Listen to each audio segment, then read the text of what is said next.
La tragédie qui ébranle le Québec au grand complet.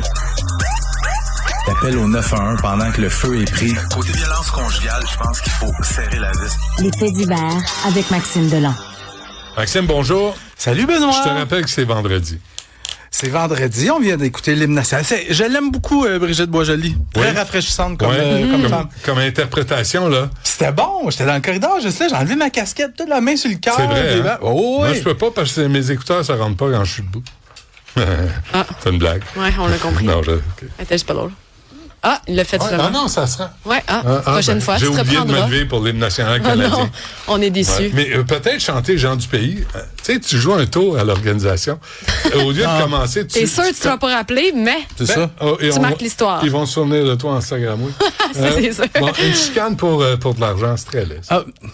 Ben non. Tu sais que dans les foyers là, familiaux, là, les chicanes souvent, politique, argent, souvent, la plupart du temps. Et la bière. Non, mais là, c'est un article fascinant. Comment? Non, mais... Ah oui. Mais c'est un article fascinant de ma collègue Camille Payan au sujet de cette histoire-là, où une caissière de dépanneur et le propriétaire du dépanneur se chicanent à savoir qui devrait empocher une somme de 3 millions de dollars remportée à la loterie. D'abord, c'est une histoire qui survient à la station-service Shell, à Rigaud, sur le bord de la 40. Les gens vont savoir c'est laquelle. Je t'ai arrêté souvent. Là, parce qu'il y a un McDo juste à côté. Pourquoi c'est un ré gras? C'est le ré McDo. En juillet dernier, oui. Louisa Landucci, oui. c'est la caissière qui est là, puis elle travaille, puis à un moment donné, elle se dit... Ça me m'achèterait bien, moi, un petit gratteux platine. Ouais. C'est le nom du gratteux. Okay. Fait que c'est un gratteux à 30$. Puis là, ce qu'elle fait, c'est qu'elle paye pas dans l'immédiat.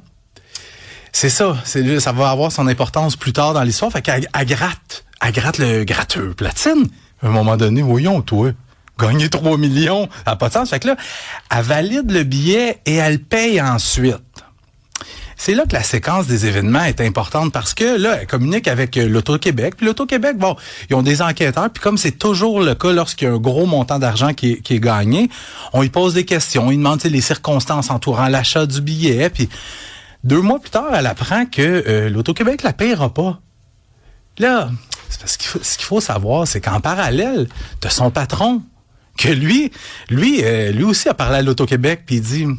C'est pas très legit comment ça s'est passé, cette histoire-là. C'est que moi, dans les dernières années, j'y ai dit souvent à Louisa, quand t'es 16 heures de job, gratte pas de gratteux puis les payer ensuite. Faut que t'es payes avant. Ben oui. Fait que là, t'as Madame Landucci qui poursuit l'Auto-Québec parce qu'elle dit, moi, je l'ai gagné de façon légitime, payez-moi.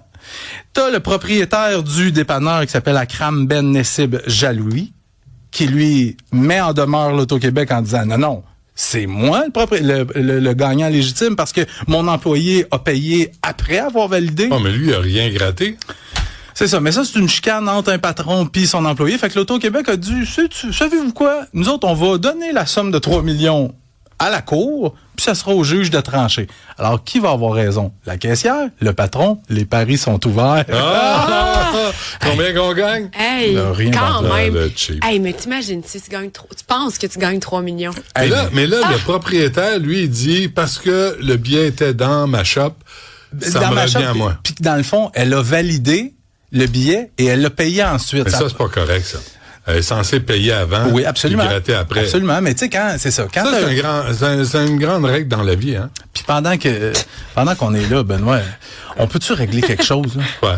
Quand on va au dépanneur, moi, je suis quelqu'un de patient, quand même, dans la vie. Si tu veux me faire perdre patience, là, va en file avant moi au dépanneur avec ta liasse de billets de loterie à faire valider. Oui. Non, ça te fait pas. Tu finis plus. Ça te fait pas pogner non, toi, non? Pas toi, c'est vendredi. Je suis sûr que. OK. Mais si c'était mercredi?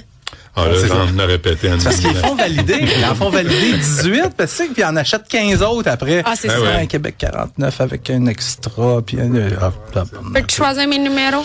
Plus capable. Sais-tu quoi? À un moment donné, j'arrive, je faisais chez les prix Nobel de la radio, je finissais à 3h, et j'arrive à un dépanneur, j'habitais, en tout cas, sur la Rive-Sud, et j'arrive là pour...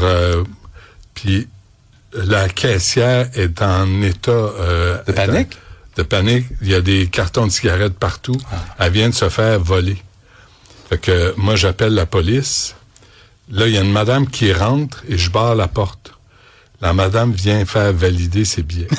Là, je dis, hey, madame, vous voyez bien, là, que madame, la jeune, là, elle tremble, puis elle vient de se faire voler. Fait que vos astis de billets, là, allez les faire valider ailleurs. T'es pas, toi, tu veux faire valider la pauvre jeune fille, tu sais, qui était seule dans le dépanneur, évidemment. Elle tremblait. Les policiers sont arrivés. Moi, je suis parti. Mais tu sais, la madame, là, elle voulait se faire valider ses billets. Oui. Hey, je te dis, c'est la liste de priorités dans une journée. Il y a un coup de feu dans une bibliothèque, toi. Oui, monsieur, notre belle jeunesse, Benoît, qui ne cesse de nous surprendre jour après jour, puis pas toujours pour les bonnes raisons. Je te raconte ça se passe hier midi dans une bibliothèque municipale de Montréal-Nord, la bibliothèque Julio Jean-Pierre. Il y a du monde dans la bibliothèque. Ouais. Et là, t'as 2 jeunes qui s'en vont aux toilettes. On me dit que ça serait 2 adolescents. Puis on peut déjà s'imaginer comment ça s'est passé. Les 2 adolescents sont dans la rue, puis il y en a un qui dit à l'autre, « Hey, j'ai un nouveau gun, veux-tu le voir? Là, pas ici, on est dans la rue, où est-ce qu'on peut aller? Et on va aller à la bibliothèque, puis on va aller dans les toilettes, on va être tout seul. Hey, regarde-moi ça, le beau morceau, il est tout chromé, regarde, c'est par ici qu'on tire, il fit bien dans ma main, il est pas trop gros, pas trop petit, puis un œil, pow! » Un coup de feu tiré dans les toilettes. Et là, moi, j'imagine, tu sais, il y a eu plein d'appels au 911, j'imagine la madame, tu sais, la bibliothèque qui est en train de lire 50 Shades of Grey. Ça te change un mood un peu. Ouais. Parce que quand tu vas à la bibliothèque, c'est supposé être silence, calme, tranquille. Et là, les 2 jeunes prennent la fuite après l'événement, n'ont toujours pas été retrouvés. Les policiers qui sont allés sur place, on a trouvé une douille dans la salle de bain. Mais tu sais, récemment, je te parlais... Ils n'ont même pas ramassé la douille. Non, Ben non, c'est ça. Tout cochonnant. Ils ont ramassé quelque chose, eux autres. Hey. Mais c'est parce que, tu sais, récemment, je te parlais d'une fusillade qui avait eu lieu dans une boîte de nuit à Montréal. Puis tu m'avais dit, on voit pas ça, hein, d'un club d'échecs, des fusillades. Ouais. Puis moi, j'aurais eu tendance à te répondre à l'époque, on voit pas ça non plus dans les bibliothèques. Et voilà! Non. Mais quand j'ai écrit l'article hier, je me suis dit, il me semble que ça me fait penser à une histoire. Puis j'ai fait des recherches. En 2023, dans le quartier Saint-Michel, des jeunes qui avaient déchargé une arme à feu dans les toilettes aussi d'une bibliothèque municipale. 2 jeunes de 15 et 16 ans qui avaient été arrêtés. Mais dans le dossier qui nous occupe, les policiers sont toujours à la recherche des suspects. Il n'y a pas de caméra de surveillance? Probablement. Puis aussi, regarde, je suis pas enquêteur. Non. Mais, sur l'heure du dîner, des adolescents, la bibliothèque est juste derrière l'école secondaire Henri Bourassa. Ah ouais. Je dis ça comme ça, j'irai poser quelques questions. Parfait. Et début du procès d'un ancien dur à cuire. De la Ligue nationale de hockey, début du procès hier de l'ancien homme fort de la LNH, Donald Brashear, qui est accusé quand même d'avoir frappé et étranglé une femme, en plus de l'avoir harcelée. D'abord, il y a une ordonnance de non-publication qui m'empêche de donner certains détails concernant cette histoire-là, mais ce que je peux te dire, c'est que Brashear aurait violenté cette femme-là à au moins 3 reprises l'année dernière. On parle notamment de claques dans le visage. On parle d'un épisode d'étranglement et à une autre occasion, pendant qu'il conduisait la voiture, Brashear aurait agrippé la femme et lui aurait frappé la tête violemment sur le tableau de bord avant de lui donner un coup de poing en plein visage. La plaignante a pris la barre hier pour témoigner et il y a des mesures qui avaient été mises en place dans la salle d'audience pour faire en sorte qu'elle ne croise en aucun temps le regard de Brashear parce que on parle ici d'une femme qui a subi un traumatisme. Ah, puis un gars qui se battait dans la Ligue nationale de hockey. Oui, puis qui était probablement dans le top 3, dans le top 3 des meilleurs bagarreurs. Moins tough parce que là, il s'en prend une femme, là. Ça m'impressionne moins. La victime alléguée a notamment raconté que Brashear l'avait déjà étranglée au point où elle voyait des points noirs et qu'il lui aurait ensuite dit « Je vais finir par te tuer ». Le procès se poursuit aujourd'hui du côté de Québec. Donald Brashear est en liberté sous condition pendant les procédures judiciaires, mais je pense que c'est quand même important de mentionner, tu sais, on parle souvent de réhabilitation ensemble. Il y a quelques années, Donald Brashear a été reconnu coupable dans une affaire de méfait et de possession de cocaïne. Le juge lui avait donné une absolution.